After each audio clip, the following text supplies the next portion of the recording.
Guterres. On the floor. Mr. Chair, Ambassador Sheikh Nyang, congratulations on your election to the Bureau. The committee's mandate and advocacy are crucial amidst the unresolved question of Palestine and the enormous violence and suffering, particularly since the horrific 7 October attacks by Hamas in Israel and Israel's ensuing military operations in Gaza. The death, destruction, displacement, hunger, loss and grief in Gaza over the past 120 days are a scar on our shared humanity and conscience.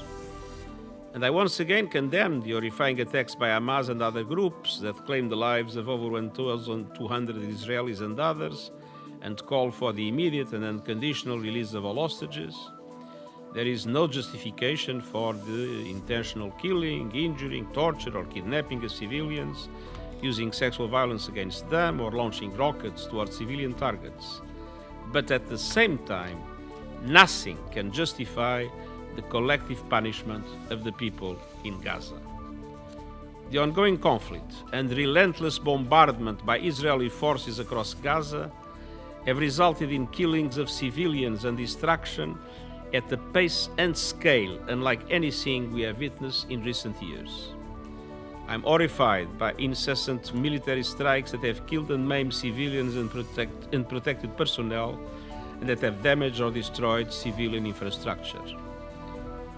Over 26,750 Palestinians have reportedly been killed in Gaza alone, more than two-thirds women and children. Over 70% of civilian infrastructure, including homes, hospitals, schools, water and sanitation facilities in Gaza, have been destroyed or severely damaged. 1.7 million people have been displaced and not knowing if they will have homes to return to. No party to an armed conflict is above international law. International humanitarian law, including the principles of distinction, proportionality and precaution in attack, must be upheld at all times, and the binding decisions of the International Court of Justice must be complied with. I also want to add that the United Nations immediately acted following the very serious allegations against UNRWA staff members. I was personally horrified by those accusations, and yesterday I met with donors to listen to their concerns and to outline the steps we are taking to address them. I underscored the importance of keeping UNRWA's vital work going to meet the dire needs of civilians in Gaza and to ensure its continuity of services to Palestine refugees in the occupied West Bank, Jordan, Lebanon, and Syria. UNRWA is the backbone of all humanitarian response in Gaza. I appeal to all member states to guarantee the continuity of UNRWA's life-saving work. Excellencies, the humanitarian system in Gaza is collapsing. I'm extremely concerned by the inhumane conditions faced by Gaza's 2.2 million people as they struggle to survive without any of the basics. Everyone in Gaza is hungry, while 500,000 grapple with catastrophic levels of food insecurity.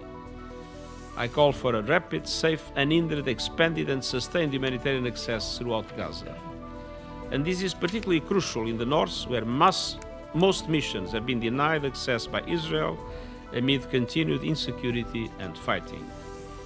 We also need more crossing points into Gaza to reduce congestion and avoid checkpoints. I ask all parties to continue their active engagement with UN actors on the ground and to work closely with the newly appointed Under-Secretary General Sigrid Kaag, the UN Senior Humanitarian and Reconstruction Coordinator for Gaza, to scale up humanitarian aid to Gaza. I count on full cooperation to ensure continuous humanitarian access, and I repeat my call for an immediate humanitarian ceasefire. Excellencies, as we seek to address mounting needs in Gaza, we also remain focused on the deteriorating situation in the occupied West Bank, including East Jerusalem. I'm extremely alarmed by the high levels of settler violence in the occupied West Bank, and Palestinian attacks against Israelis also continue. All of this violence must stop and the perpetrators held accountable. Intensive Israeli operations go on, including in Area A of the occupied West Bank, leading to deadly armed exchanges. Dozens of Palestinians have been arrested, with many detained without charge, including children. And the violence has not been limited to the occupied territory.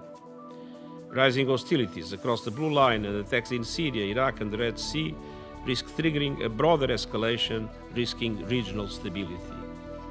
I call for urgent steps to de-escalate the situation and spare the region from more violence before it is too late. Excellencies, the conflict must end with tangible progress towards a two-state solution, an end to the occupation, and the establishment of a fully independent, viable and sovereign Palestinian state, of which Gaza is an integral part. Only the two-state solution, based on the 1967 lines, with Israel and Palestine living side by side, with Jerusalem as the capital of both states, in line with UN resolutions, international law and prior agreements, can ensure the realization of the inalienable rights of the Palestinian people, as well as a just and lasting peace and stability in the region. The international community must not waver in its commitment. Let us work together to advance a meaningful peace process that will put an end to the tragic cycles of fear, hatred and violence, and build a peaceful and hopeful future for Palestinians and Israelis. Thank you.